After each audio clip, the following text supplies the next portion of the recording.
नमस्कार दोस्तों, मैं अतुल गंगवार बिहार अपडेट की बड़ी खबर में आपका स्वागत करता हूं। आज हमारे साथ चर्चा के लिए मौजूद हैं वरिष्ठ पत्रकार रवि पाराशर जी। रवि जी, आपका स्वागत है। धन्यवाद। वरिष्ठ पत्रकार अनीता चौधरी जी, आपका भी स्वागत है। नमस्ते, धन्यवाद। और मनीष वत्स जी, आपका भी स्वागत है। जी धन्यवाद। बिहार निरंतर कुछ नए रिकॉर्ड्स बना रहा है। अभी कल हम लोगों ने चर्चा की थी कि राष्ट्रीय स्वच्छता अभियान जो चला उसमें जो सबसे प्रदूषित, जो सबसे गंदा जो शहर है वो पटना को स्थान मिला है। और उसके बाद जिस भ्रष्टाचार की बात हम अक्सर करते रहते हैं उसका एक नमूना देखने में आया। एक औरत ने 8 महीने में 13 बच्चों को जन्म दिया। जी हाँ, ये चमत्कार बिहार में ही हुआ। इससे पहले लालू राज में हम चारा घोटाला सुनते थे, जिसमें साइकिल पर, ट्रक के साइकिल पर, मोटरसाइकिल पर, किसी किसी के नंबर पर सामान लाद के चारा घोटाला किया गया। अभी 8 महीने में 13 बच्चा पैदा करने वाली एक महिला भी बिहार में पता चली है, जो अभी चर्चा में है। मनीष जी, क्या है सोशल मीडिया पर आज के लिए प्रमुख खबरें? जी, सोशल मीडिया पे तो सबसे पहले तो कल चुनाव आयोग की गाइडलाइन, जो नई गाइडलाइंस आई है चुनाव को लेकर, जिससे कि क्लियर हो गया है कि सितंबर में चुनाव होंगे। सितंबर में चुनाव की घोषणा होंगे और इस बार चुनाव मतलब जो टलने की बात चल रही थी वो मुश्किल है, चुनाव होंगे ही। उसमें नई गाइडलाइंस में जो चुनाव आयोग ने कहा है कि किस तरह से ग्लव्स पहनकर या फिर सैनिटाइजर की व्यवस्था या पीपीई किट की व्यवस्था कर्मचारियों के लिए, और वोटर्स को बिना मास्क के बूथ में एंट्री नहीं दी जाएगी, या फिर टेम्परेचर जांचने वाली मशीन, जिसका टेम्परेचर ज़्यादा होगा, जिनको बुखार होगा वो बाद में वोट देंगे। तो इस तरह की गाइडलाइन चुनाव आयोग की आई है चुनाव को लेकर। दूसरी बड़ी खबर जो सोशल मीडिया पे चल रही है वो है पटना, जो सबसे गंदे शहर के रूप में जो अभी स्वच्छता सर्वेक्षण में आया था, उस पर लालू यादव ने नीतीश कुमार पर कमेंट किया है और व्यंग्य किया एक तरह से, और बोला है कि का हो नीतीश सुशील, इस चीज का दोष हमको नहीं दोगे का? मतलब कहने का मतलब कि 15 साल में जो भी हुआ काम उसका दोष हमको दे रहे हैं। तो ये जो स्वच्छता सर्वेक्षण का जो अवार्ड आपको मिला है, वो जिस तरह से आप पीछे से अवार्ड पाए हैं उसका दोष भी तो हमको दो। इसके अलावा इस पर चिराग पासवान ने भी कमेंट किया है, और चिराग पासवान की पार्टी लोजपा ने भी कमेंट किया है, और मतलब जदयू पे ही डायरेक्ट उनका ये था कि मुख्यमंत्री ने किस तरह से इसमें उन्होंने लिखा है कि 2020 के स्वच्छता अभियान सर्वेक्षण में जिस तरीके से बिहार के शहरों का परफॉर्मेंस है वो निराश करने वाला है और चिंताजनक है। उम्मीद है कि बिहार के मुख्यमंत्री और आदरणीय प्रधानमंत्री नरेंद्र मोदी जी की प्रेरणा से लेकर स्वच्छ बिहार का सपना पूरा हो सकेगा। मतलब एक तरह से उन्होंने नीतीश कुमार पे व्यंग्य नहीं किया है इससे, और कमेंट किया है, उनको दोषी ठहराया है, कहने का डायरेक्ट उन्होंने कुछ बोला नहीं। तीसरी बात जो है वो संजय जायसवाल की है, जिन्होंने जो 5 जदयू के विधायक शामिल हुए हैं, 5 राजद के विधायक जो जदयू में शामिल हुए हैं, जिन पर जिन सीटों से वो विधायक हैं उन सीटों पर पिछले चुनाव में भाजपा की दावेदारी रही है और भाजपा ने दूसरा पोजीशन पाया है, दूसरा स्थान पर भाजपा रही। अब उन सीटों से राजद के विधायक जब जदयू में शामिल हो गए हैं तो संजय जायसवाल को लग रहा है कि कहीं वो सीटें जदयू ना मांग ले, तो उन्होंने साफ तौर पर कहा है कि वो भाजपा की सीटें थी और वहां से भाजपा के ही कैंडिडेट होंगे। एक तरह से एक तलखी वाला वातावरण जदयू और भाजपा के बीच में पैदा होने की संभावना है इन सीटों पर। जी, राजनीति में जो समझ रहे थे और जिस बात का हम आकलन भी लगा रहे थे कि जो आया राम गया राम और जो शिफ्टों का जो सीटों में जो उम्मीदवार इधर से उधर होने वाले हैं, कहीं ना कहीं वो भी दिक्कत खड़े करेगा। एलजेपी निरंतर हमलावर है और उसके चलते बार बार एनडीए को कुछ ना कुछ संकट में फंसना पड़ता है। कोई ना कोई टिप्पणी चल रही है नीतीश को लेकर। अगर विपक्ष के बाद अगर सबसे ज्यादा कोई मुखर है तो एलजेपी के चिराग पासवान हैं, और उस पर अगर आरजेडी से जो लोग अपनी पार्टी छोड़कर जेडीयू में आए हैं, उनके साथ सीटों का सामंजस्य बैठाना, ये भी बड़ा दिक्कत का विषय आने वाले चुनावों में होगा। रवि जी, आप कैसे देखते हैं कि ये समस्या क्या जो गठजोड़ चल रहा है उसके लिए आगे चलकर कुछ बड़ी समस्या बन सकती है क्या? जी अतुल जी, मुझे नहीं लगता कि ये कोई बड़ी समस्या बनने वाली है। हमने देखिए लोकसभा इलेक्शन के टाइम पर भी देखा था कि बिहार में कुछ स्टॉलवर्ट्स जो थे उनकी कुछ सीटें एक से इधर से उधर हुई थी, तो शुरू में लगा था कि कुछ समस्या आएगी, लेकिन आखिरकार वो पार्टी का जो नेतृत्व है वो पेच सुलझा ही लिया करता है आमतौर पर। और आया राम गया राम की जो परंपरा चुनावों से ठीक पहले विभिन्न पार्टियों में शुरू होती है, नैतिक तौर पर अगर देखें, हालांकि नैतिकता की बात करना पॉलिटिक्स में ठीक नहीं है, लेकिन फिर भी एक मिनिमम जो जो जो अल्पतम एक नैतिक बात है वो ये है कि जो आया राम गया राम के तहत जो लोग मलाईदार पोस्ट या मलाईदार चीजें चाहते हैं, सीटें चाहते हैं, तो उन्हें हतोत्साहन भी कहीं ना कहीं मिलना चाहिए। ये जो कार्यकर्ता दरी बिछाता है, पानी पिलाता है, मीटिंग में चाय बना के लाता है, उसको उसको कब तक आप अनदेखा करेंगे और चुनाव के समय में दूसरी पार्टी के लोग आ गए और उनको आप टिकट दे देंगे। तो मुझे लगता है कि अगर ऐसा होता है तो भारतीय जनता पार्टी या जनता दल यूनाइटेड, क्योंकि संकट अभी जो शुरुआती संकट है अभी इसी तरफ है, ज्यादातर लोगों का भागकर आने का जो सिलसिला है वो जेडीयू की तरफ है। और देखिए कुदरत का एक बड़ा सामान्य सा नियम होता है कि जिधर पलड़ा झुका हुआ होता है, जिधर स्लोप होता है, उधर की तरफ ढलान की तरफ जो है, और जो स्लोप होता है जिधर पलड़ा झुका हुआ है, इसका मतलब वजन ज्यादा है।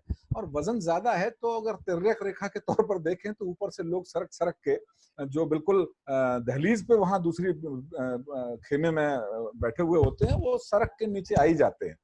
तो सड़क के नीचे आ गए, ठीक है, कोई जरूरी नहीं है कि उनको टिकट दिया जाए, चुनाव लड़ाया जाए। हर पार्टी का अपना हिसाब किताब देखकर ही चुनाव मैदान में उतरना चाहिए। तो मुझे लगता नहीं है कि ये कोई बहुत बड़ा मसला या मुद्दा बनने वाला है। जो लोग आरजेडी से जेडीयू या बीजेपी में आ रहे हैं, आने की मंशा रखते हैं, वहां जाहिर है कि वे वहां असहज हैं, उनको वहां पूरा सम्मान मिलने की आशंका उनके दिमाग में है कि नहीं मिलेगा, तभी वो इधर आ रहे हैं। और इधर आ रहे हैं तो कुछ मजबूरी में आ रहे हैं। सम्मान से ज्यादा मुझे लग रहा है कि अभी जो हवा चल रही है वहां पर, और लग रहा है कि इस बार दिक्कत होगी आरजेडी गठबंधन को, तो कहीं ना कहीं वो भी कुर्सी बचाने की एक कवायद है। अनीता जी नहीं, और भी कई पक्ष हैं, जैसे चंद्रिका पारिवारिक विवाद को लेकर के। जी वही अनीता जी, चंद्रिका राय जो तेज प्रताप के ससुर थे, उन्होंने पार्टी छोड़ दी है और वो बाहर निकले हैं और उन्होंने चुनौती दी है कि ऐश्वर्या तेज प्रताप या तेजस्वी के सामने चुनाव लड़ेगी। उसको लेकर एक बड़ा बयान भी तेज प्रताप का आया, जिसमें उन्होंने ये कहा कि चंद्रिका राय की कोई औकात नहीं है उनके सामने खड़े हो सके, और ऐश्वर्या के बारे में उन्होंने कहा कि हम नारी का सम्मान करते हैं इसलिए कुछ बोल नहीं रहे हैं, और कोर्ट में मामला है, वहां से भी बोलने के लिए मना किया गया है, नहीं तो हम कुछ वीडियो दिखा देते। आपको लगता है कि पारिवारिक ये जो झगड़ा है वो एक रंग लेगा? क्योंकि कुछ लोगों ने ये कहा है कि विपक्ष की यह टिप्पणी है कि जो अपने परिवार में अपनी बहू का सम्मान नहीं कर सकता, वो बिहार की महिलाओं का क्या सम्मान करेगा? तो क्या ये कुछ मुद्दा बन सकता है क्या आपके विचार से? देखिए, जैसे जैसे बिहार में चुनाव की सरगर्मियां तेज होंगी, चुनाव जैसे जैसे नजदीक आएगा, बिहार के चुनाव की रंगत, उसका जो माहौल है वो इंटरेस्टिंग होता जाएगा। क्योंकि चंद्रिका राय जो कि लालू के समधी हैं, वो अब नीतीश के साथ हैं।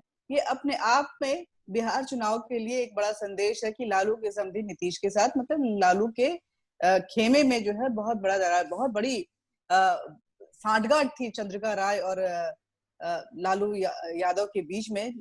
ऐश्वर्या की बात करें, उनकी लड़की की बात करें, तो वो पढ़ी लिखी थी और उनके लिए कई रिश्ते, यहाँ तक कि मुलायम सिंह के परिवार से भी उनके लिए रिश्ते गए थे। लेकिन चंद्रिका राय ने लालू प्रसाद के परिवार को चुना था, तेजस्वी के भाई तेज प्रताप को उन्होंने चुना और ऐश्वर्या की शादी उनके साथ कर दी गई थी। तब तेज प्रताप जो है वो बिहार के स्वास्थ्य मंत्री हुआ करते थे। ऐसा लगा कि दो परिवारों का मिलन हुआ है और ये परिवार जो है आगे जाके एक नए आयाम को छूने वाला है राजनीति के मैदान में। लेकिन ऐसा कुछ हुआ नहीं। ऐश्वर्या के मामले में तेज प्रताप के रिलेशन को लेकर के पूरी छीछा लेदर हो गई लालू प्रसाद यादव की फैमिली की।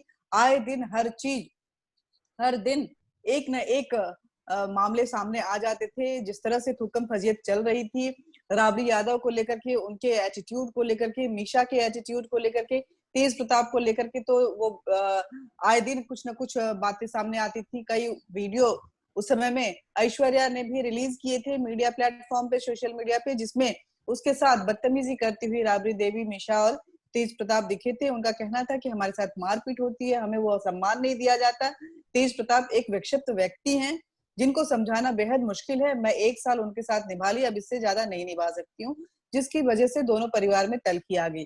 अगर ऐश्वर्या तेज प्रताप या तेजस्वी के सामने खड़ी होती है तो जाहिर सी बात है वो जो सीट होगी उसमें एक इंटरेस्टिंग जो एनवायरनमेंट है वो तो रहेगा ही, साथ ही साथ जो कंपटीशन रहेगा दोनों के बीच में जीत का, वो कहीं ना कहीं जो है वो ऐश्वर्या ग्रैब करती हुई नजर आएंगी, क्योंकि सिंपैथी उनके साथ उस वक्त भी बहुत ज्यादा था। जिस तरह से वो बातें कर रही थी, लड़की को सम्मान नहीं दिया गया था और उसको लेकर के लालू प्रसाद यादव और राबड़ी देवी की बहुत थू-थू हुई थी। और ये जब वहां पे स्लोगन चलेगा कि लालू के समधी नीतीश के साथ, तो अपने आप में बड़ा संदेश जो है वहां के वोटर्स के बीच में जाएगा।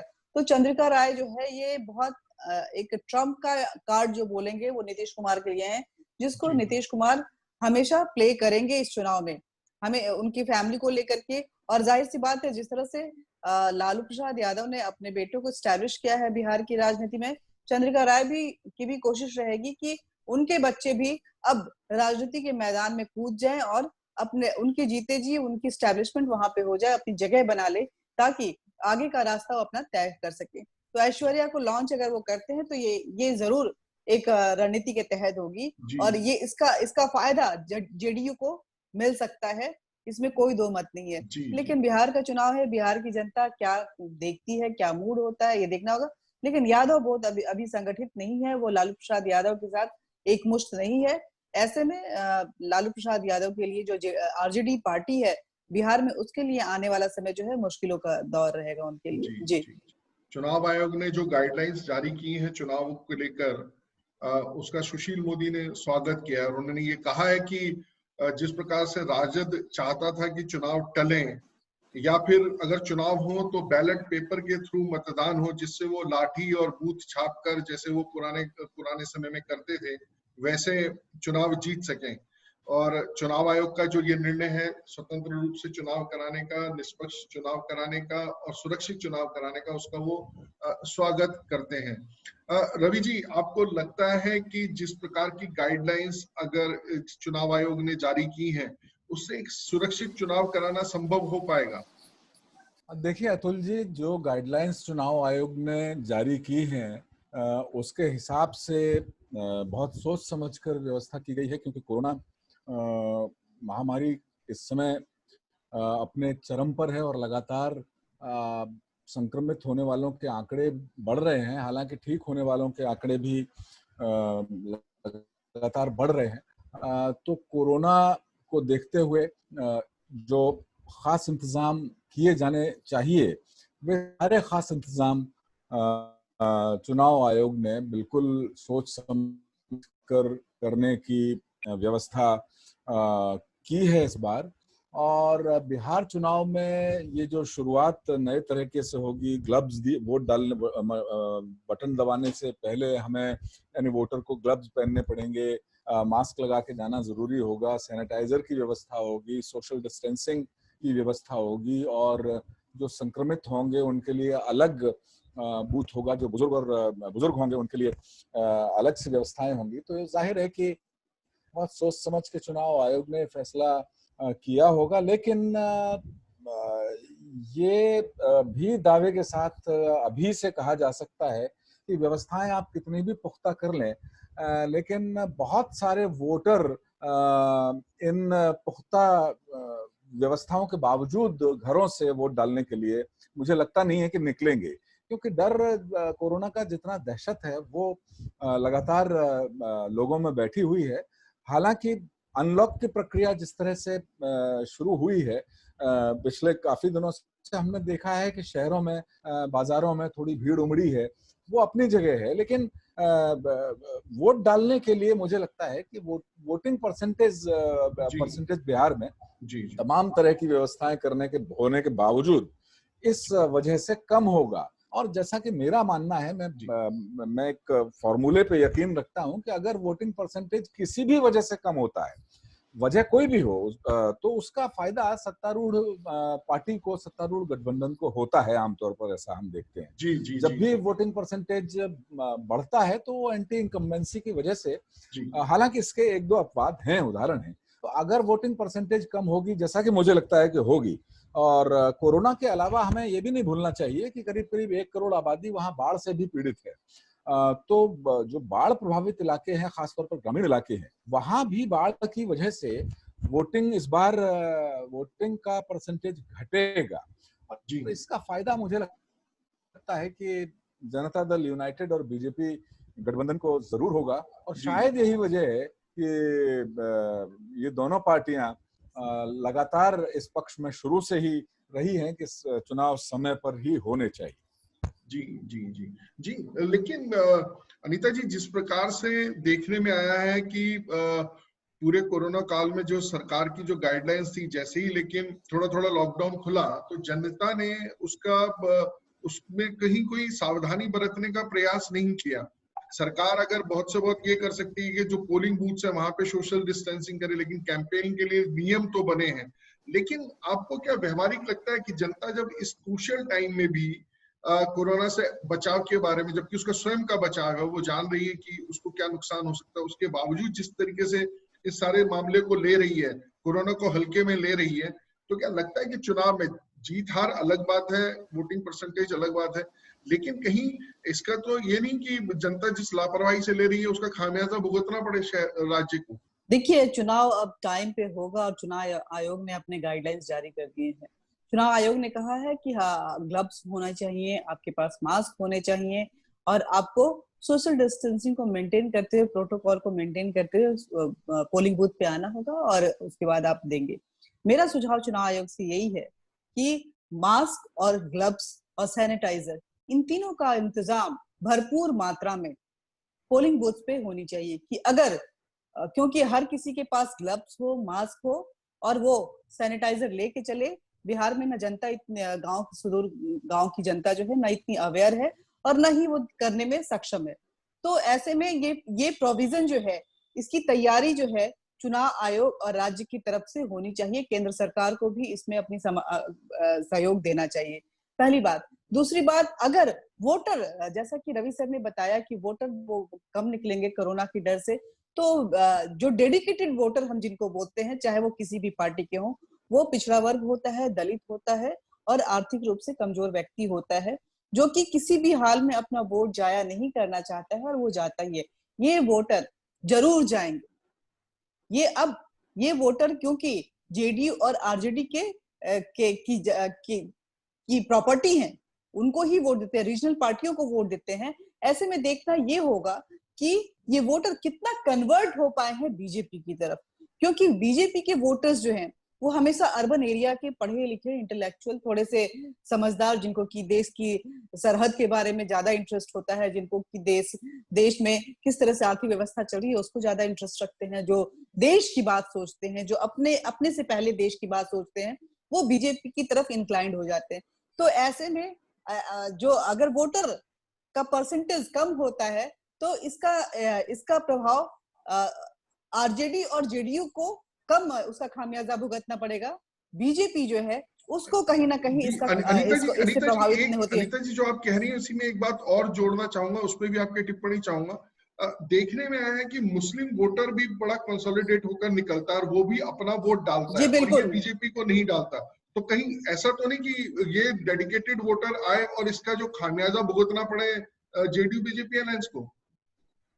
जी बिल्कुल, ऐसा हो सकता है। इसीलिए वोटर्स को अवेयर, बाढ़ जो है, बाढ़ क्योंकि सितंबर में इलेक्शन अनाउंस हो रहा है और अक्टूबर नवंबर तक ये इलेक्शन जो है वो होगा, ऐसे में वोटिंग जो होगी, ऐसे में बाढ़ का जो एक बाढ़ की वजह से नहीं निकलने का जो एक रीजन है वो खत्म हो जाएगा, क्योंकि तब तक बाढ़ चली जाएगी, घर जो है फिर से बना दिए जाएंगे, उनकी झोपड़ी ही बनाए जाएंगे। जो जिन लोगों को जो सफरर हैं वो अपना उसके हिसाब से किसने उनको कितना समर्थन दिया, कितने सहयोग मिले उनको, उसके हिसाब से अपने नेता को वो तय करेंगे।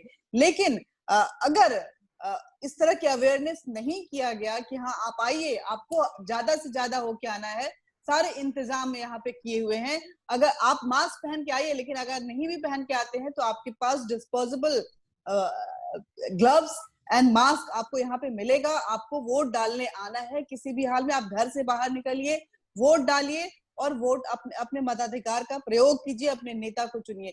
ये अवेयरनेस वहां पे होना बहुत जरूरी है। अगर जनता नहीं निकलती है तो वो जनता अर्बन क्लास नहीं होगी, वो पढ़ा लिखा क्लास नहीं, गांव का भी वो पढ़ा लिखा फैमिली नहीं होगा, वो सवर्ण फैमिली नहीं होगा, वो जो वोट डालने जाएगा, अगर इस खौफ से बेखौफ होके वो दलित होगा, वो पिछड़ा वर्ग होगा, वो मुस्लिम समुदाय होगा, तो वो वोट, क्योंकि मुस्लिम समुदाय किसी भी हाल में वो, क्योंकि अलायंस को वोट नहीं देना चाहेगा, उनकी नाराजगी बीजेपी से बहुत ज्यादा होती है, इसलिए अगर कोई भी बीजेपी के साथ चिपकता है तो मुस्लिम समुदाय उससे छिटक जाता है। हालांकि नीतीश कुमार की तरफ से बहुत कोशिश की जा रही है कि संप्रभुता को लेकर जो एक एकजुटता है, जो एक सौहार्द है, उसको लेकर के कोई कॉम्प्रोमाइज नहीं किया जाएगा। अपने सारी बातों में हर बार बोलते रहते हैं। डीजीपी साहब जो कि नीतीश कुमार के खास माने जाते हैं, गुप्तेश्वर पांडे ने तो जब इस बार ईद उल जुहा आया तो उस वक्त में उन्होंने अपने ऑफिस में वर्दी में खड़े होकर, अपने ऑफिस से पुलिस की वर्दी में अपने ऑफिस में, जो कि अलाउड नहीं है, किसी भी प्रोटोकॉल उसको परमिशन नहीं देता, उन्होंने ला इलाहा इल्लल्लाह को किया का नारा लगाया था और बताया था कि कुरान क्या सिखाता है और इस्लाम कितना खूबसूरत एक धर्म है जिसमें ये पर्व बनाया जाता है, उसकी व्याख्या की थी उन्होंने, वीडियो रिलीज किया था उन्होंने। तो कोशिश बहुत की जा रही है कि मुस्लिम वोट जेडीयू से नहीं छिटके, बीजेपी को तो नहीं देगा। लेकिन अनीता, जो आप कह रही हैं कि इस्लाम कितना खूबसूरत है, और अभी हम लोग पीछे एक बार एक प्रोग्राम में चर्चा भी कर चुके हैं कि इस बार बिहार में राम मंदिर का मुद्दा भी एक रहने वाला है, कि लोगों को लग रहा है, और जिस तरीके से सीए एनआरसी के खिलाफ सारी चीजें हुई हैं, तो कहीं ना कहीं ऐसा भी लगता है कि हिंदू वोट कंसोलिडेट हो सकता है। बिल्कुल हो सकता है। राम मंदिर जो है, राम मंदिर एक दिल को छूने वाली चीज है। हमने कुछ ऐसे मुद्दे हैं जिसको कि हिंदुस्तान ने कभी इमेजिन नहीं किया था, बिहार ने भी नहीं, और वो बिहार के दिल में भी बसता था। मसलन वो राम मंदिर था, मसलन वो 370 था। ये जो दो मुद्दे हैं, इसको कश्मीर अब हमारा है पूरी तरह से। उस पर कोई भी अगर अब दिखाता है 370 हट गया है, मतलब वो उस पे हम, उसके साथ हम अपने देश के एक अंग हो गए, हम उसके कहीं भी पार्ट पे जा सकते हैं, हमारे को कुछ नहीं, हमारा कुछ नहीं है, भले हम जाए या ना जाए। ये जो फीलिंग है वो हर भारतीय को बहुत आह्लादित करती है। वैसे ही राम मंदिर ये ऐसा खूबसूरत फीलिंग है जिसको कि हर हिंदू जो है अपने दिल में बसा के रखना चाहता है। उस समय वो नहीं देखता है कि वो यादव है या दलित है या कुछ और है, तो वो हिंदू जो है वो जरूर, तो इसीलिए ये एक प्लस पॉइंट है बीजेपी के लिए कि ये सारी चीजें जो हैं वो बीजेपी को फायदा पहुंचा सकती है। लेकिन उसके वोटर्स को बाहर निकलना बहुत जरूरी है। उसकी वोटर्स जो है अवेयर्ड वोटर्स हैं, वो 370 को समझते हैं, वो राम मंदिर को समझते हैं, वो सरहद की प्रॉब्लम को समझते हैं, वो इंटरनेशनल रिलेशनशिप को समझते हैं। तो वो जो अवेयर्ड पब्लिक है, वो क्या होता है कि जब कोई नेगेटिव चीजें सोसाइटी में चल रही होती है तो उससे भी अवेयर्ड हो जाता है। तो इससे बाहर निकालने के लिए, उनको अपील करने के लिए कि आप बाहर निकलिए, आपको वोट देना जरूरी है, बहुत जरूरी है। बाकी हिंदू वोट जो है इस बार कहीं ना कहीं बीजेपी की तरफ जरूर मुड़ेगा, क्योंकि बहुत सारे ऐसे मुद्दे हैं जिसको बीजेपी ने हिंदुओं के दिल में बसने वाले मुद्दों को अपने वादों के अनुसार पूरा किया है। वो अटल बिहारी वाजपेयी ही थे जब रथ यात्रा राम मंदिर को लेकर के निकले थे, तो उनको लालू प्रसाद के रेजिम में बिहार के समस्तीपुर में गिरफ्तार किया गया था, और बाकी किसी देश में उनको छूने की हिम्मत किसी ने नहीं की थी। तो ये सारी चीजें बहुत जुड़ी हुई हैं और इस जुड़े हुए मुद्दों के साथ जो वोटर्स हैं वो बहुत आकलन करेंगे। अब देखना ये होगा कि सुविधा, महामारी, आपदा के बीच में राम की कितनी फतेह होती है, राम कितना जीतते हैं। मेरा कहना है कि कर्म पर और कृत्य पर, जो कर्म किए हैं, जो कार्य किए हैं, उन पर आस्था कितनी भारी पड़ सकती है या नहीं पड़ेगी। अनीता जी ने बताया। एक छोटी सी रवि जी आपसे टिप्पणी चाहूंगा कि ओवरऑल मुद्दों में क्या मुद्दा आपको बड़ा लगता है और क्या उसका असर हो सकता है, इस पर एक छोटी सी टिप्पणी चाहूंगा। देखिए, बिहार चुनाव में बिल्कुल सही बात है कि कोरोना और बाढ़ के अलावा अगर हम बात करें तो जो कोरोना जनित जो पलायन हुआ, पलायन के बाद उन श्रमिकों के साथ वहाँ क्या बर्ताव हुआ, क्या सुविधाएं मिली, तो ये भी एक महत्वपूर्ण मुद्दा होगा। दूसरा, केंद्र सब चूंकि बीजेपी जेडीयू के साथ है तो केंद्र सरकार के जो बहुत सारे अहम फैसले पिछले दिनों हुए हैं, चाहे वो 3 तलाक से जुड़ा हुआ मामला हो या फिर कश्मीर में अनुच्छेद 370 को डाइल्यूट करने की बात हो, पीआरसी की जो बात अनुच्छेद 35A 1954 में डायरेक्ट प्रेसिडेंशियल ऑर्डर से संविधान में सम्मिलित करने की बात हो। लेकिन बड़ी दिलचस्प बात यह है कि डॉक्टर राजेंद्र प्रसाद जो बिहार से ताल्लुक रखते थे 1954 में, अनुच्छेद 35A उन्हीं के आदेश से संविधान में लाया गया था। इसको डॉक्टर राजेंद्र प्रसाद का भी नाम मुझे लगता है कि अगर चुनाव कैंपेन में थोड़ा सा 35A को लेकर डीप उतरना है तो राजेंद्र प्रसाद के नाम का भी इस्तेमाल पॉलिटिकल पार्टीज को करना चाहिए वहां पर। राम मंदिर का मसला हो, ये सारे नेपाल के साथ जो भारत सरकार को आंख दिखाने की नेपाल ने लिम्पियाधुरा, लिपिलेख और काला पानी को अपने नक्शे में शामिल करने की बात की हो, जो रोटी बेटी के रिश्ते की बात रही नेपाल के साथ की, जो मधेसी इलाकों में जो भारतीय लड़कियों की शादी होती थी पहले, वो पहले दिन से नेपाल की नागरिकता उनको मिल जाती थी। लेकिन इस बार नेपाल की प्रतिनिधि सभा में एक कानून का मसौदा पेश कर दिया गया कि 7 साल बाद अब जाके भारतीय लड़कियों को नेपाल की नागरिकता मिलेगी। तो ये बहुत सारे जो राष्ट्रीय अंतर्राष्ट्रीय जो मसाइल्स हैं, ये बिहार के चुनाव में कहीं ना कहीं बिल्कुल काम करेंगे। और मुझे लगता है कि अगर हिंदू मत ध्रुवीकृत होते हैं तो ध्रुवीकरण का तो सीधा सीधा मतलब ये है कि दूसरा जो बाइपोल है, डाइपोलर जो सिस्टम है, एक ध्रुव और दूसरा ध्रुव, उत्तर ध्रुव अगर चुंबकीय शक्तियां प्राप्त करता है तो फिर दूसरा ध्रुव भी समान व्यवहार करता है। तो ऐसे में अगर वहां ध्रुवीकरण होता है तो ये देखना दिलचस्प होगा कि क्या हिंदू मत एक मुश्त किसी गठबंधन या पार्टी को पड़ रहा है। जाहिर है कि बीजेपी की तरफ इंक्लाइंड होगा वो। जी। मुस्लिम वोट जो वहां पर करीब 20% के आसपास हैं, क्या वे ध्रुवीकृत होकर किसी एक ही पार्टी की झोली में गिरते हैं क्या? अगर ऐसा होता है तो चुनाव नतीजे मुझे लगता है कि देखने बड़े दिलचस्प हो सकते हैं। जी, आने वाला वक्त काफी दिलचस्प होने वाला है चुनाव की, क्योंकि अब तैयारियां दिखाई देने लगी हैं।